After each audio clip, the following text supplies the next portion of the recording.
I'm Chandi from Expression Fiber Arts, and today I'm going to show you how to make self-striping yarn. Essentially, it's done in 3 parts. Part 1 is you're going to create a huge skein of yarn. Technically called a hank, but I call it a skein. Part number 2, you're gonna dip half of it into one color and the other half into another color. Number 3, you're gonna dry your big skein, then you're gonna wind it into a usable product and knit or crochet something with it. You're gonna need a skein of yarn. I'm using our 100% superwash merino wool resilient sock yarn. If you're new to dyeing, I usually recommend to use wool or some other animal-based fiber as opposed to cotton or plant-based because it's easier to dye and you can dye it with Kool-Aid and food coloring. As far as equipment for this phase, you don't need any. I am going to be using a Swift today just to hold my skein while I run around and create a gigantic skein, but if you don't have one, just have someone stand there and hold your small skein with their hands. I am doing this the hard way today by actually running around and making a huge skein off the backs of chairs.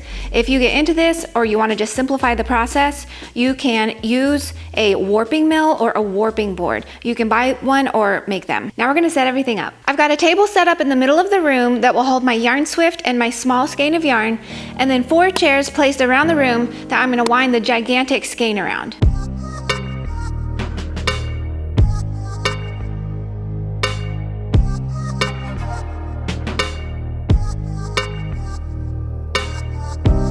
Find the end, and then we're going to wind our skein.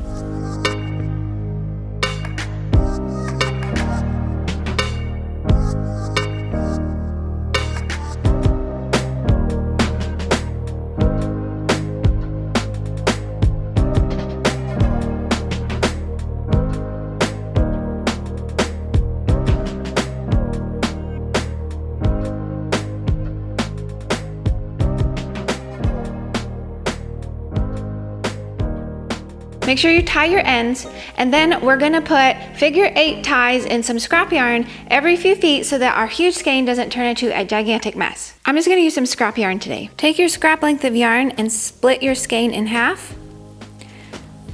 Put your scrap through, wrap it back through to create sort of a little figure 8. And then tie a knot at the end, making sure that you leave this really loose so that your dye can easily reach all the strands of the skein.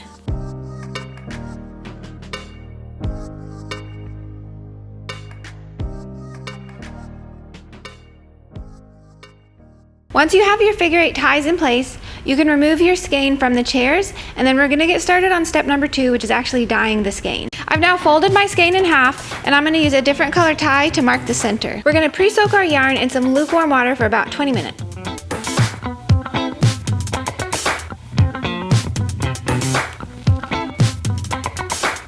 Now that it's soaking, we'll get set up with our dyes. We're gonna get water in our pots and get them heating up.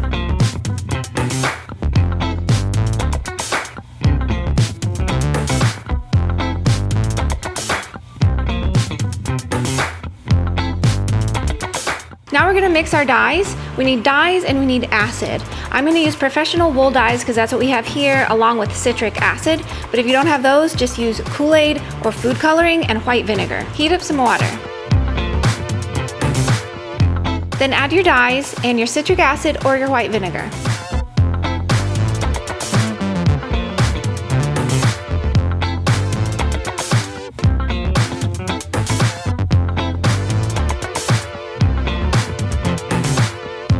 Put your first color into your first pot.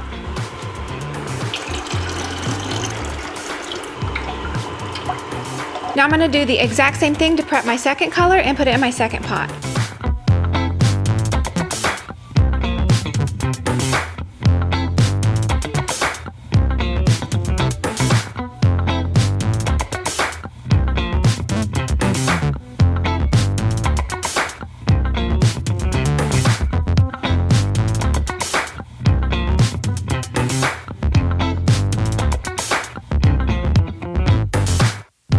Now we're going to pull our skein out and we're going to separate the halves like so and put one half into one pot and the other half into the other pot. I'm going to separate the halves into 2 different bowls.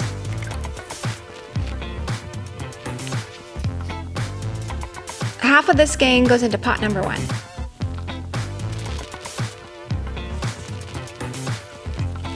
If you want a blunt line where your colors hit each other, you can stop, but if you want more of a feathered look, you'll want to dip a little bit more of that second half into that water and then pull it back out.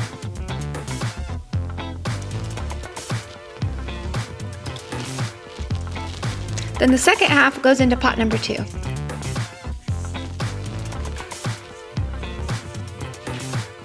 When you get to the center, if you want that feathered look, remember to dunk this part into color number 2 as well a little bit.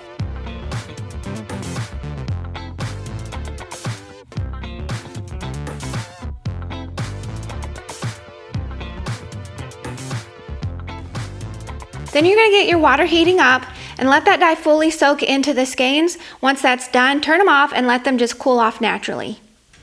Once you've allowed your yarn to sit overnight and the water is completely clear, that means all the dye has absorbed into the skein and you're good to go to squish out the excess water and put it on your drying rack to dry.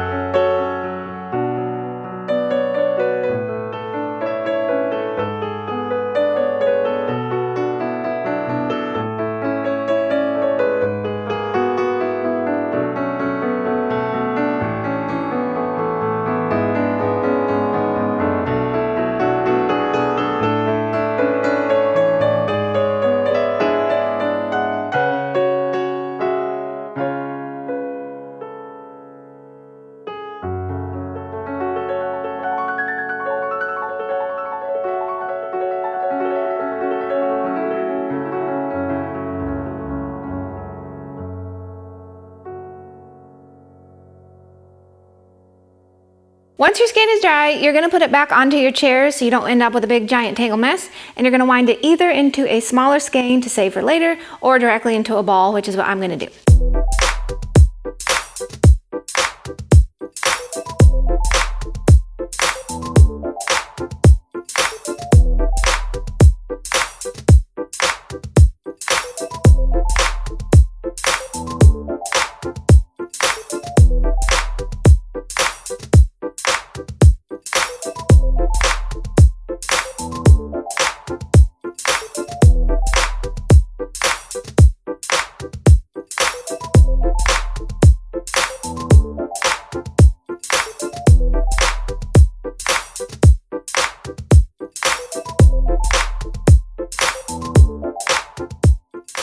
Once you've dried and wound your skein, then you can start knitting or crocheting with it, and you can see it's going to turn into stripe. The yarn that I chose to use to dye this self-striping yarn is our Resilient sock yarn. It's 100% superwash merino wool and it's very stretchy, great for socks, sweaters, accessories, all that kind of stuff. So if you are interested in that, I will put the link below for you. If you want to get really technical and determine the exact size of the stripes that you want, I recommend knitting your exact thing before you dye your yarn. Then you can see, oh, I want my stripes this big or this big. Rip that back out and measure the length of yarn it took you to knit or crochet that size stripe. And then you'll know that that stripe is half the yardage of the gigantic skein that you need to make. And then obviously the other stripe would be the other half. So whatever size you want, you're gonna double that yardage it took you to knit that, and that's the size of your gigantic skein. I also wanted to show you these socks that I made using some self-striping yarn that I dyed up. These are some socks that I knitted a couple years ago when I was living in Alaska. I dyed this self-striping yarn, and you can see it makes a really fun, cool effect. The angle is actually from the pattern design, so I'll put the pattern link below for you in case you really like the look of these.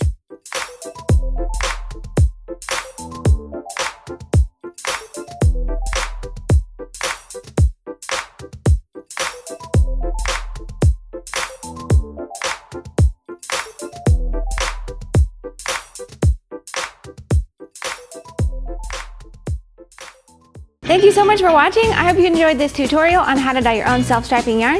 If you did, please give the video a thumbs up and don't forget to subscribe and comment below with any ideas you have for future episodes so I can try to make that happen for you. And don't forget to head to expressionfiberarts.com and sign up for email updates, and I will personally let you know when we have big monthly yarn giveaways. We do huge giveaways and I don't want you to miss out. We give lots of coupons to our shop, free knit and crochet patterns, and a whole lot more, so I hope to see you there. Now you go play with some yarn, have a wonderful day, and I'm gonna see you in the next episode. Bye-bye. Then you know that half of your giant skein is going, how do I say that? Okay, this size of stripe, What did I just say? I can't figure out how to word it. Rip back out the amount.